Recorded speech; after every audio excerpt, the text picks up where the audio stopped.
I opened my eyes to a white ceiling and a slow beep, and I knew I was not at home. My mouth was dry and my chest ached, and when I turned my head, the chair by my bed was empty. No flowers, no card, just a folded note with my husband's handwriting that said, "Pay for everything yourself when you wake up." I can't keep doing this, and something inside me went very still, as if my heart did not want to make a sound. I felt the sting of tears and swallowed them back because I needed air more than I needed crying. I set the note down with careful fingers like it might break, and I told myself to breathe, to look, to remember, to hold on. And just as I did, the door opened, and a man I had never seen before stepped in and looked at my wristband and at my face like he already knew a story I had not heard yet. Thank you for watching, and please tell me in the comments where you are watching from. My name is Lillian, and I live in Maryland. And if you will sit with me a moment, I will tell you how I reached this bed, and why the note beside me cut deeper than any pain in my ribs. I was not always this quiet woman under hospital lights. I was the one who kept the house running, and the calendars straight, and the dinners warm. I believed in showing up and staying steady. And for years I thought my marriage was built on that same steady ground. Then little things began to shift. Late nights turned into unexplained mornings, laughter turned into sighs. He would guard his phone like it held state secrets, and he stopped asking me what I needed and started telling me what he could not give. I pushed the worry down because I told myself love takes patience, and that a season of distance can still lead back home. But the accident did not care about seasons, and when the darkness ended, the room was empty, and only his handwriting remained. I read it once and felt the air thin, and I read it again, and felt something older than tears rise in my chest. Not rage, not yet, more like a cold understanding that I had been standing alone for longer than I knew. I set the paper down so gently you would think it was glass, and I told myself my name, Lillian. Say your name, and you will remember who you are. I whispered my town so I would not feel lost. Maryland. The place where I planted herbs by the kitchen window and counted the sparrows at dawn. The place I thought I would heal in with his hand on mine. And while I was holding on to that small string of myself, the door opened wider and the man who had looked at my wristband stepped closer with a careful kindness. Not pity, not a show, just the kind of presence that tells you a hard truth is coming, and that you will not have to carry it alone. And I felt my breath slow as he drew the chair near and said my last name as if it mattered. And in that moment, I was ready to listen. He said my last name gently and asked if I felt strong enough to hear something important. I nodded, because the truth had already started speaking inside me, and I wanted to meet it with both eyes open. He set a thin folder on his lap and waited. And in that pause, my mind slipped back to the days before the rain and the glass and the 5 quiet nights. The mornings when I brewed coffee in the old blue kettle and laid out 2 cups without thinking. The way I would fold his shirts and find receipts I did not recognize. Fancy places we never visited together. The way his key turned later and later. The way his smile thinned when I told him the car needed tires and the roof needed patching. I remember the evening he came home with a new watch and called it a gift to himself for working so hard. I remember the paper he asked me to sign for what he called tax timing. Just my signature here, he said. And he kissed the top of my head and I signed, because I believed that marriage means you lean when you are tired. I remember a Sunday when I set stew on the table and he kept checking his phone like a bird tapping at glass. I asked if he was all right and he said he was just busy and that I worried too much. I told myself to leave it alone, and I did, because I wanted us to be all right more than I wanted answers. And all of that lived inside me as I looked at the man in the chair and felt the gentle weight of his attention. He had the kind of face that does not hurry, and it steadied me the way a handrail steadies a staircase in the dark. He said that when the hospital called my husband to sign a simple responsibility form, the answer was no. And when the nurse tried again, the answer was still no, and that refusal lit up another number in their file. A number that belonged to a person I had not thought about in years without feeling a twist of grief. He told me my late father left a set of instructions and a small fund meant only to wake if I was hurt or if I was left behind. He said those words slowly. Hurt or left behind. And they fit the room so exactly that I could hear my own breathing change. He said my father had met with him before he passed and had said that I had spent a life holding people up and that if I ever fell there should be something under me that would not move. He said the trust would cover every bill and that certain assets had shifted to my name the moment my husband refused to stand beside me. And I felt something unclench behind my ribs. Not triumph, not anger. More like a steadying pulse that said you are not abandoned by everyone. You are not at the mercy of the man who left a note where his hand should have been. And I looked at the folder and then at the man, and I said, I will listen to every word, and I will sign only what I read, and I will stand up as soon as these legs remember me. And he nodded, as if that was exactly the answer he had hoped to hear. He stayed a little while longer that morning, explaining each page, and letting me take my time because he could see that my mind was still trying to balance pain with understanding. I asked him what would happen next, and he said quietly that everything was already set in motion. The hospital would be paid in full, the trust would protect me, and that he would return when I was ready to hear about the rest. And when he left, I felt the air change, like the room had grown bigger. Not because of hope, but because the truth had finally moved in to sit beside me. I lay there thinking about my father and the way he used to fix things with his hands, slow and careful, never loud. And how he would tell me that safety isn't always a fence around you. Sometimes it's the choices you make that end up protecting you years later without you knowing it. I wondered if he had sensed what my life had become. If he saw the cracks I kept painting over. If he left that trust not out of worry, but out of knowing that the man I chose might one day choose himself instead of me. The thought hurt and healed at the same time. Because love that prepares a lifeline is the kind of love that stays, even when the person is gone. The hours passed quietly, and the sun tilted across the floor until the wall turned gold. I watched that light slide closer and thought about everything that had led me here. The arguments too small to call fights but sharp enough to leave tiny cuts. The way he would say I was dramatic whenever I tried to explain how lonely it felt to live with someone who had already left in spirit, and how I convinced myself that comfort mattered more than truth. Now truth was all I had, and somehow it felt heavier than comfort ever did. I whispered my father's name and thanked him out loud, because even if no one heard me, gratitude needed to breathe. I told myself I would not waste the second chance wrapped inside this pain, that I would rebuild piece by piece but not rush. I would stand only when my heart caught up to my legs. And just as I was making that quiet promise to myself, I heard footsteps outside the door, slower, more hesitant, the sound of someone rehearsing a smile before walking in. And I turned my head toward the doorway, knowing deep down that this time it would not be a stranger carrying truth, but a familiar face carrying excuses. And I took a deep breath and prepared to meet him without fear. He walked in carrying a small bundle of flowers wrapped in grocery paper, the kind you grab at the counter when you remember you should bring something.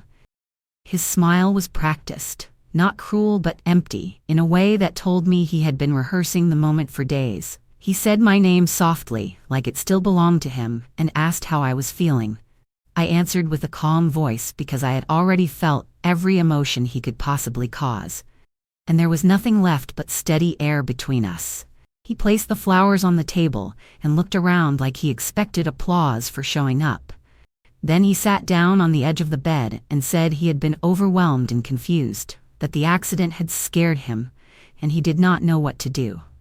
I listened and nodded slowly, as if each word were a pebble falling into a deep pond. I watched the ripples of his story, and noticed how they never reached me, how every explanation was about him, about his feelings, his pressure, his fear. Not once did he ask what it felt like to wake up alone, to find that note, to realize the person who promised forever had signed out of my life with one line. I let him speak until his words began to circle like tired birds.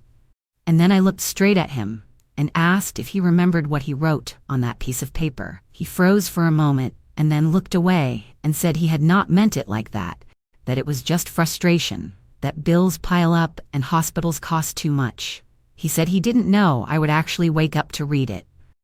And that sentence sat between us like a stone wall that could never be climbed. I took a deep breath and told him I understood now, that sometimes people show who they are when they believe you will not be around to witness it. And that I had spent enough years explaining his actions to myself. I told him there was no anger left in me, just clarity, and that clarity can be the sharpest kind of peace. He tried to take my hand, but I pulled it back and said I was tired and needed rest. I saw confusion flicker across his face because he was used to my softness, the kind that forgave before the apology even landed. But that softness had grown into something stronger. Something that could no longer be shaped by guilt. He stood up, said he would come back tomorrow, and I smiled politely.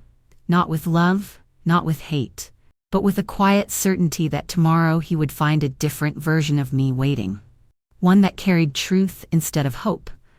One that would not reach for him again, no matter how heavy the silence became. Because sometimes silence is not a wound. It is an answer that does not need words. And as the door closed behind him, I felt the first real breath of freedom fill my lungs. The next morning the light was softer, and I woke up before the nurse came in, feeling that strange stillness that follows a storm, the kind where everything is quiet, but you know something new is about to begin. I looked at the flowers he had left, wilted overnight, leaning sideways like they were too tired to pretend any longer, and I thought how fitting that was. Love without care always droops faster than we expect.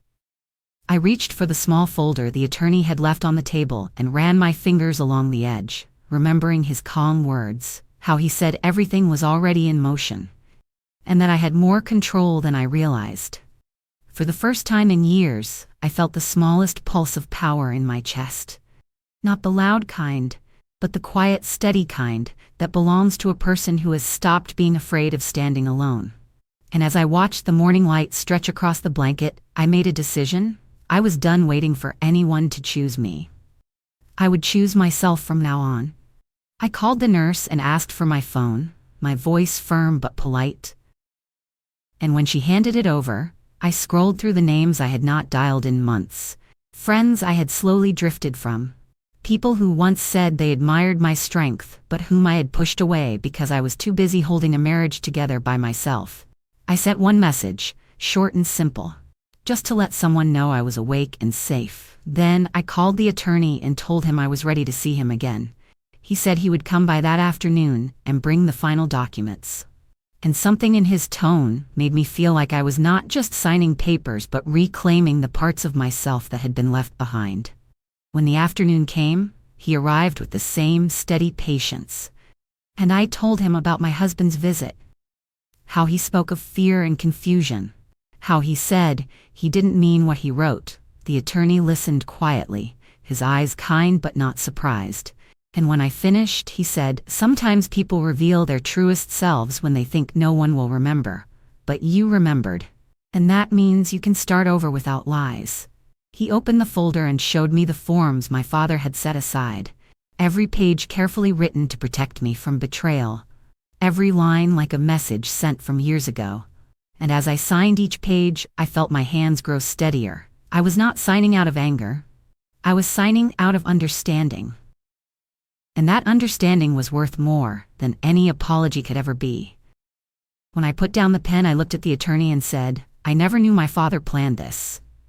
And he smiled and said, "Your father knew what kind of heart you have, and he wanted to make sure the world would not take advantage of it."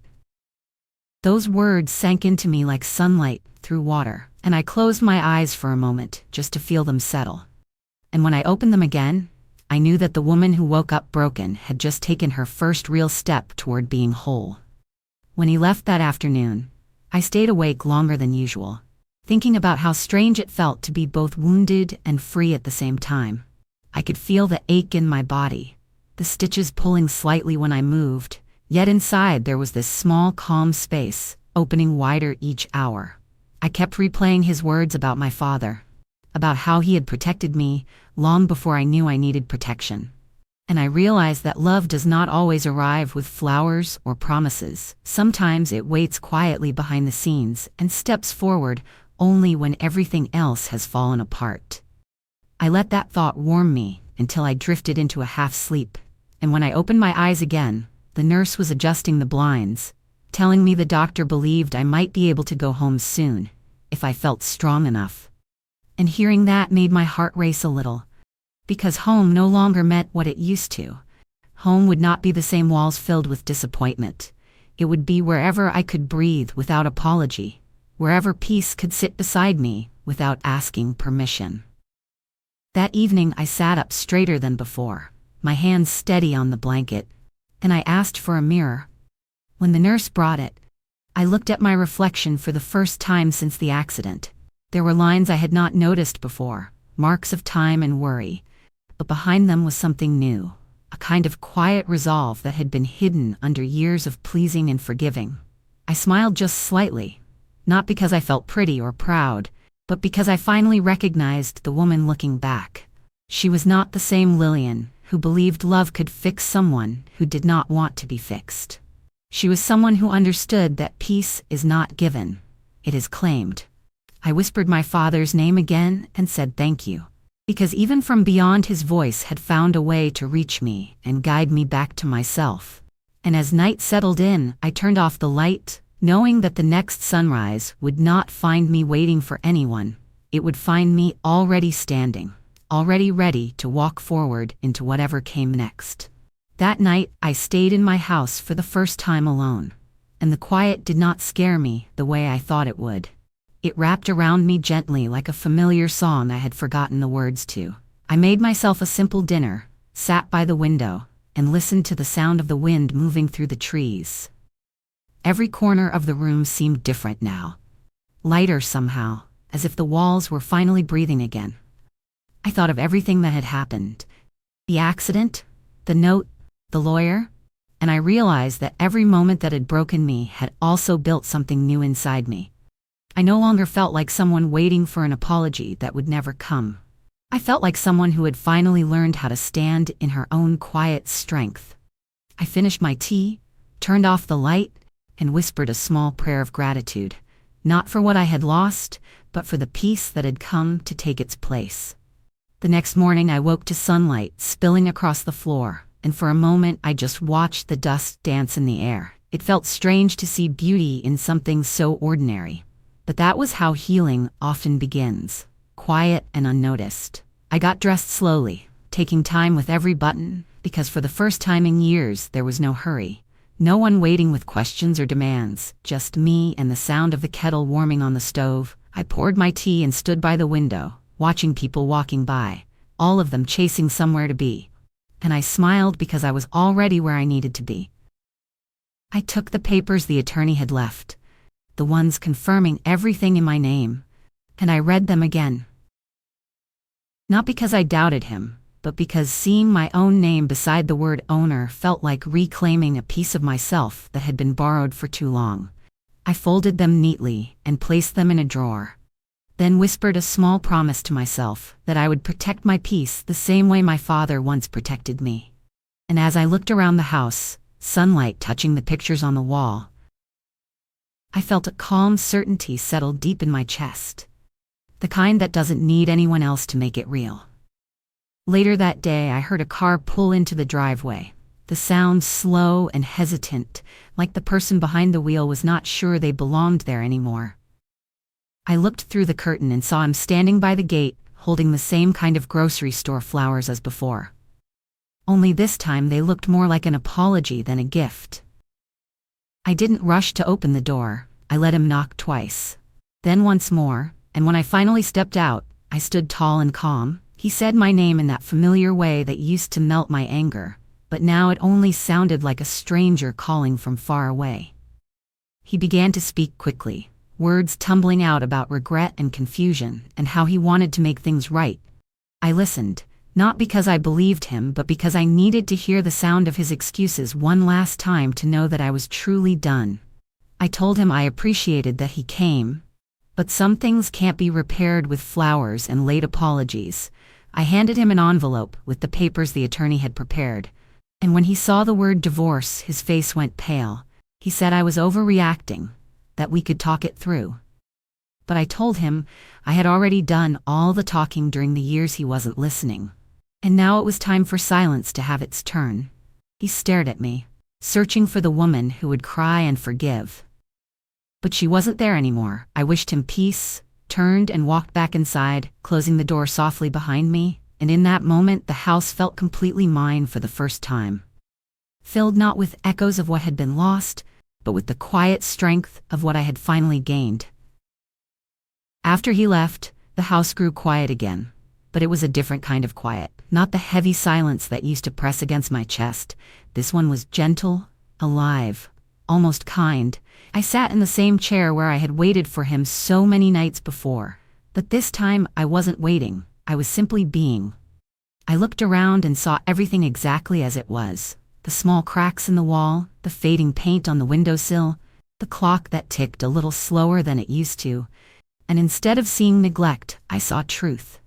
Life had been happening here all along. I had just been too busy surviving someone else's choices to notice it. I let my hands rest on my lap and felt the stillness settle in. The kind that doesn't come from loneliness, but from peace, finding its way home. And as I breathed, I thought about how strange it is that people can leave you but still teach you something on their way out. Sometimes their absence shows you exactly what kind of love you deserve, and sometimes their goodbye is the blessing you didn't know you were waiting for. I closed my eyes and whispered a thank you, not to him, but to the life that had given me another chance to start again, and for the first time in years, I felt no bitterness, only relief. Like a weight I had carried so long, I forgot it was there, had finally slipped off my shoulders and disappeared into the quiet air around me. That night I slept deeply for the first time in what felt like years, and when I woke, the air felt different, lighter, as though the walls themselves had exhaled. I took my time getting out of bed, letting my feet touch the floor slowly, grounding myself in the stillness that now belonged entirely to me. I made tea, the same blend I used to make for both of us, and as the steam rose I realized I no longer felt that small ache of habit. I felt peace, simple and real. I walked to the living room and opened the windows wide, letting sunlight spill in until the space felt alive again. I sat in the armchair and listened to the birds outside, their sounds soft and constant, and I thought about how life keeps moving even when people walk away. It doesn't wait for your sorrow to settle, it just offers you another sunrise and asks you to start again. I looked around at my home, now quiet but warm, and I felt proud. Proud that I had survived what was meant to break me. Proud that I had learned to stand without anger. Proud that I could look back without wishing for things to be different. I smiled to myself, knowing that healing had finally arrived, not as a loud celebration, but as a gentle whisper, reminding me that I was enough, and that sometimes the greatest victory is learning how to be content in your own company. As the day faded into a soft golden evening, I sat by the window with my cup of tea, watching the sky turn gentle shades of orange and rose, and I thought about everything that had led me here. The pain, the silence, the small miracles that found their way through the cracks. I realized that sometimes life removes people not to punish you, but to protect you. Because peace will never live in a place built on neglect. I took a deep breath and felt gratitude rise quietly in my chest. Not just for what I had gained, but for what I had survived. I understood now that strength isn't loud, it's the calm that stays after the storm has passed. I smiled softly, whispering to myself that I was no longer waiting for anyone to save me. I had saved myself, and that was enough. Thank you so much for staying with me till the end of my story. It means more than you know. If you felt something while listening, please don't forget to subscribe, because every story I share comes from a piece of truth. And you being here keeps that truth alive.